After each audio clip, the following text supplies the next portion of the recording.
ആറാം സെമസ്റ്റർ പരീക്ഷകൾ നടക്കുന്നതിന് മുമ്പ് തന്നെ പല വിദ്യാർത്ഥികൾ ചോദിച്ചൊരു സംശയമാണ്, 2 ആണോ 4 ആണോ സെമസ്റ്റർ പരീക്ഷകൾ ആദ്യം വന്ന്. അതിനുള്ള മറുപടി ഓൾറെഡി കാലിക്കറ്റ് യൂണിവേഴ്സിറ്റി പറഞ്ഞു. ആദ്യം നടക്കാൻ പോകുന്നത് 4ാം സെമസ്റ്റർ പരീക്ഷകളാണ്. ജൂൺ 19 മുതലാണ് പരീക്ഷകളുള്ളത്.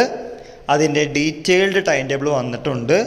ഇത് 2ാം സെമസ്റ്റർ വിദ്യാർത്ഥികൾ ശ്രദ്ധിച്ചിട്ടുണ്ടായിരിക്കും. അവരുടെ ടൈം ടേബിൾ ഒരു ഗ്യാപ്പും ഇല്ലാതെയാണ് പരീക്ഷകൾ വന്നിരിക്കുന്നത്.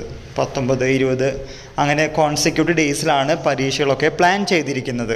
പണ്ടൊക്കെ BA BSCക്കാർക്ക് 1-2 ദിവസം ഗ്യാപ്പൊക്കെ ഉണ്ടായിരുന്നു പരീക്ഷയ്ക്ക്. BCOമിനാണെങ്കിൽ അടുപ്പിച്ചുണ്ടായിരുന്നു. എന്നാൽ ഇന്ന് സ്ഥിതിവിശേഷം മാറിയിട്ടുണ്ട്. എല്ലാവർക്കും അങ്ങനെ ഗ്യാപ്പൊന്നുമില്ല.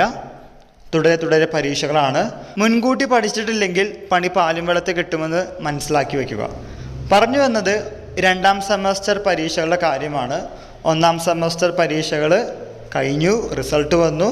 ഇന്നു മുതൽ റിവാലുവേഷൻ, സ്ക്രൂട്ടിനി, ദെൻ പേപ്പറിൻ്റെ ഫോട്ടോ കോപ്പിയൊക്കെ അപ്ലൈ ചെയ്യാം. അത് ആഗ്രഹമുണ്ടെങ്കിൽ ചെയ്യാവുന്നതാണ്. പിന്നെ ചോദിച്ച വേറൊരു കാര്യം, 2ാം സെമസ്റ്റർ പരീക്ഷകൾ എന്നായിരിക്കുമെന്നാണ്. ജൂലൈയിലായിരിക്കാം നിങ്ങളുടെ പരീക്ഷകൾ ഉണ്ടാവുക. ജൂണിൽ 4ാം സെമസ്റ്റർ വരുമ്പോൾ ജൂലൈയിൽ ഉണ്ടാകുമെന്നാണ് ഇപ്പോൾ അറിയാൻ സാധിക്കുന്നത് നിങ്ങളുടെ 2ാം സെമസ്റ്റർ പരീക്ഷകൾ.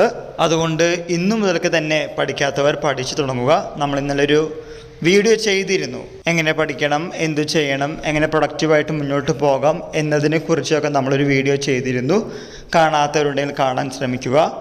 ഓർക്കുക, 4ാം സെമസ്റ്റർ ജൂൺ 19 മുതലാണെങ്കിൽ 2ാം സെമസ്റ്റർ പരീക്ഷകൾ ജൂലൈ മുതലാണ്. ഇക്കാര്യം മനസ്സിലാക്കി മുന്നോട്ട് പോവുക. ഈ വിവരം നിങ്ങളുടെ ഫ്രണ്ട്സുമായും ഷെയർ ചെയ്യുക. എല്ലാവർക്കും ഒരിക്കൽ കൂടി നന്ദി, നമസ്കാരം.